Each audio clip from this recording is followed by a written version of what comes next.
Thanks, Green. The President has spoken a lot about the work he's done in building a coalition behind Ukraine and supporting Ukraine.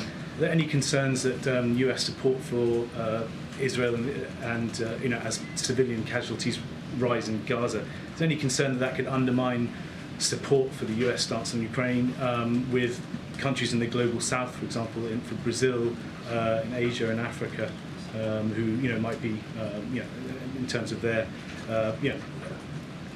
views on Gaza? Supporting both right now, both countries, is important to President Biden. That's why we submitted that supplemental funding request last week. It's important that both get the support that they need, not just from the United States, but from the international community, and we're dedicated to that outcome. We're going to stay dedicated to that effort. Okay. Yes, I wanted to ask you about if there are concerns in the administration in regards to this funding that you guys requested from Congress, given the fact that some of the leadership of the Republican caucus is saying that they would like to approve only a package for Israel and a separate package for Ukraine. Yeah, I'll let members of Congress speak for themselves in terms of how they want to move this supplemental request forward. We submitted together because we believe all of it is important. Every dollar that we ask for the supplemental funding is of an urgent nature, and we urge Congress to move on all of it as quickly as possible. Yes, Phil. Thank you. With regards to American hostages, you noted that there were conversations and discussions with partners in the region.